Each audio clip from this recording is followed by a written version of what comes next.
Another day, another voiceover from a parking lot inside the car. Too many of those. Anyway, welcome back to another episode of Forgotten Gear Restorations. I am wrestling with an old Ampeg SVT-II non-pro model that has a sextet of expensive 6550s that just want to run away. I mean, bias-wise run away. I wish the thing would run off of my bench, but it's not gonna.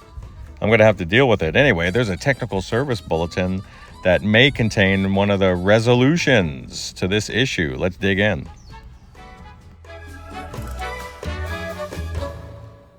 Hey, well, good morning, you guys. It's been a little while. So we are back at the bench, and what better way to kick off a midweek show, or slightly latter, than to bring back this old SVT-II that's just been giving me nightmares.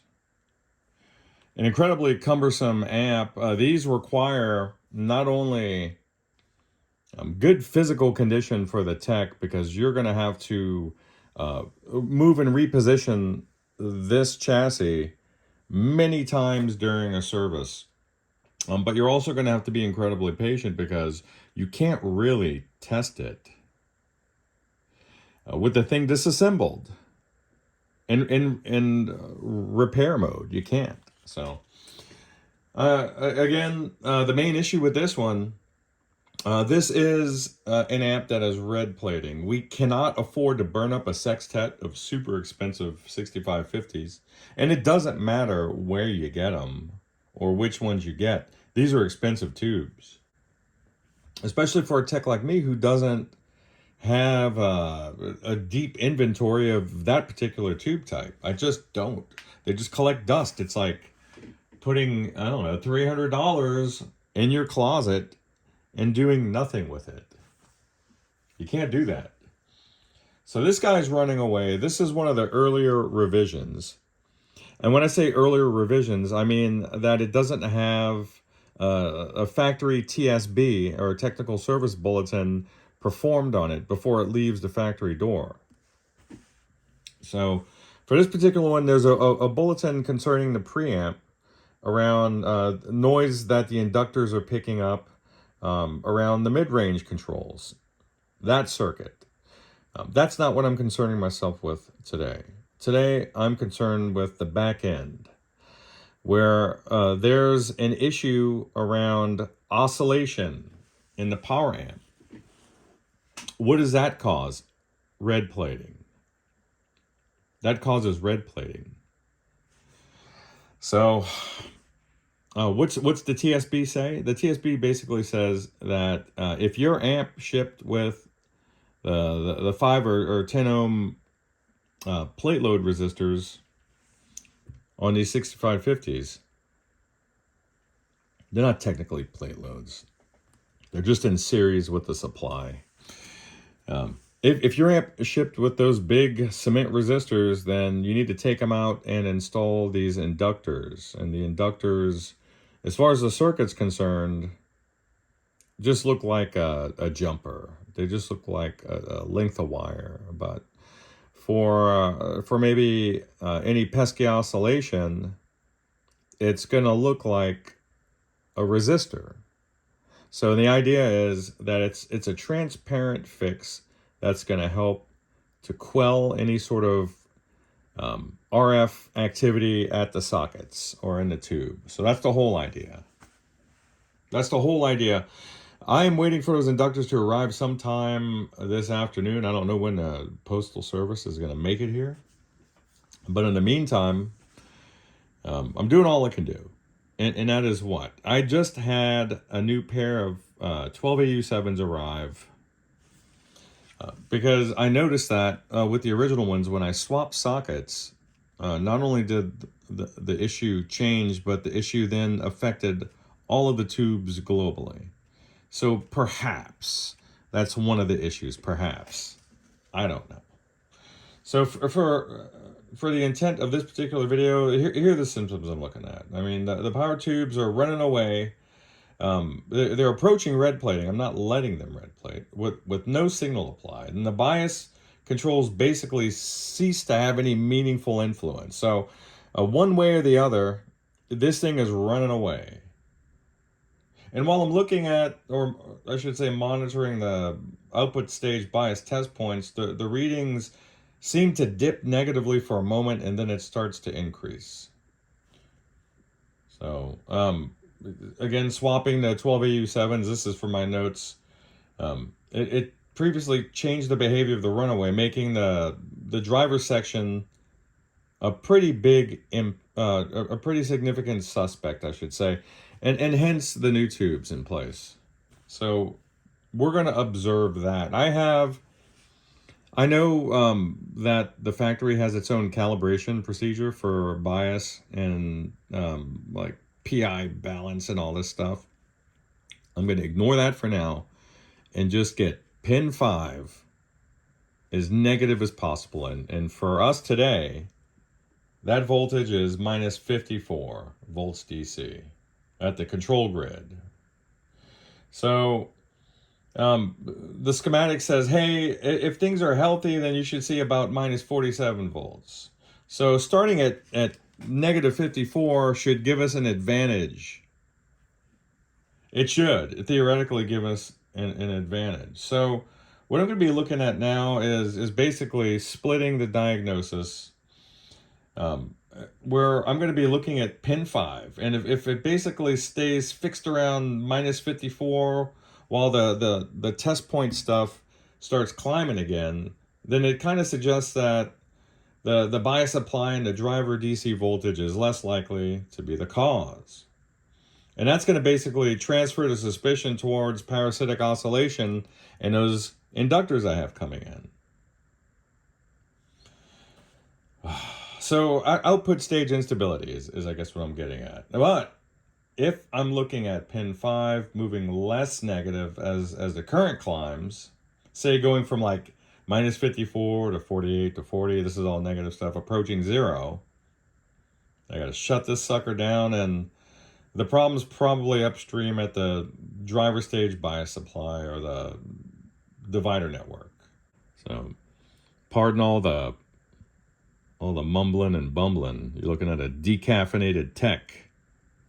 And I need to get some coffee. So that's not going to happen this morning. But what we're going to do at this point now is we're going to have a look. We're going to have a look at this amp with some power tubes installed.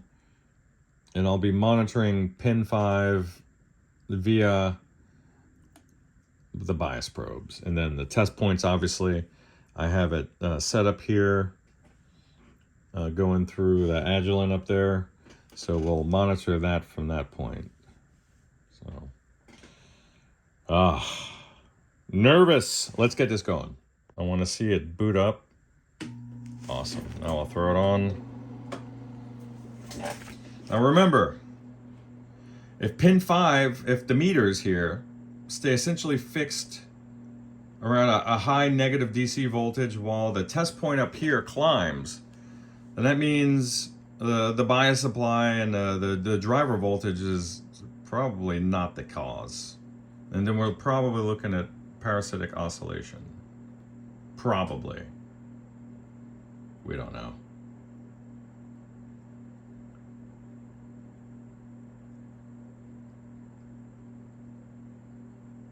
I'm getting just a moderate glow from the filament on the current limiting bulb, of course, because it's showing that there's no plate current being drawn, and we're just looking at what? We're just looking at current from the filament supply. All right, so let's see what we can do. We'll slowly move it up.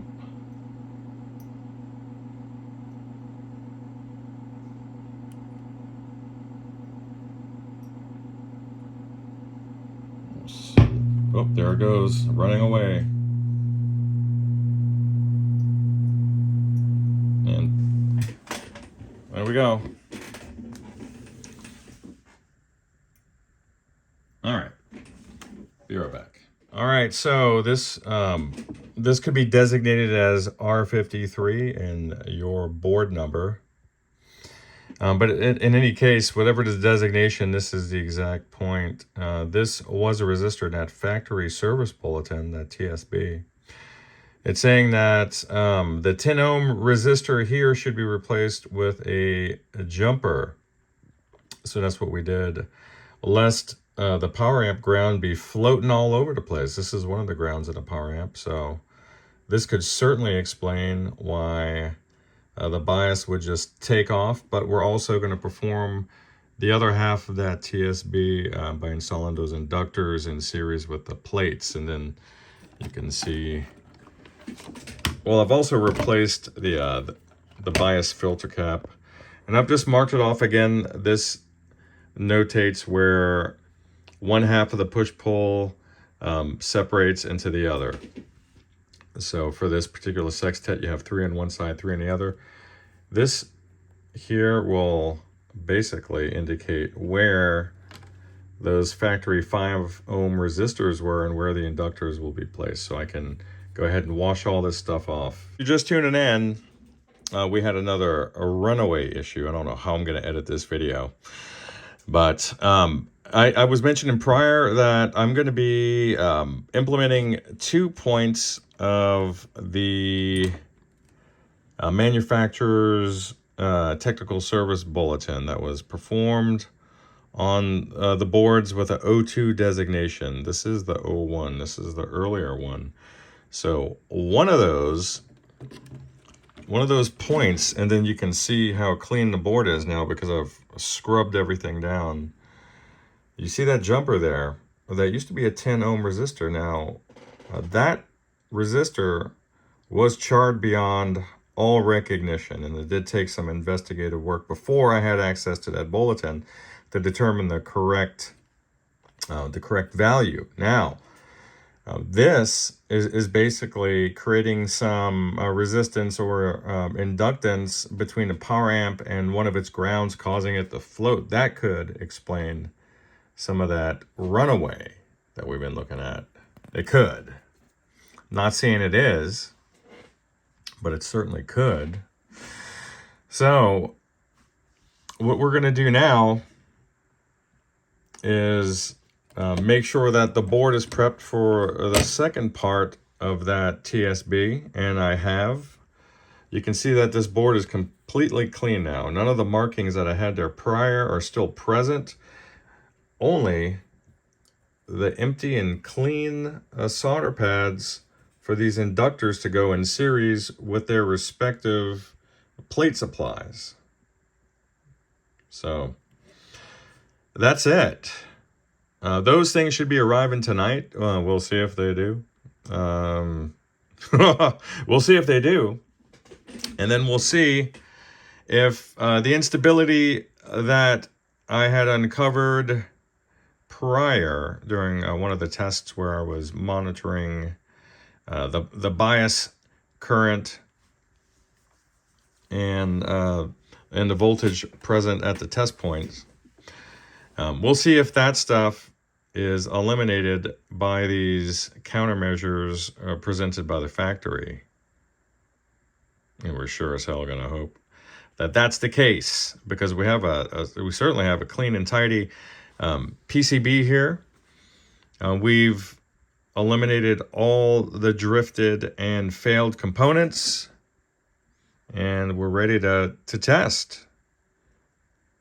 Now, assuming that the 6550s I have on hand, which are new, don't contain a bad one. And John Capito over at Black Tape Amps has become a good friend and an invaluable resource for all things Ampeg. The guy's just been through the ringer on these amps. So John, thank you for whatever guidance was given, because hey, I get stuck too. I'm not a superhuman here, and I don't know everything. And especially when it comes to Ampegs, I'm not what you would call a super seasoned expert. I probably do like 4 SVTs annually. That doesn't, and I feel like I know my way around them, but there's nuance here that a tech who does much more work with these would have access to. And that's just not where I am yet, but I'm going to get there. So hope this finds you and yours well.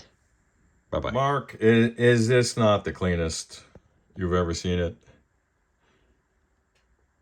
I'm excited to get those inductors in. Look at the nice little places they have to live now.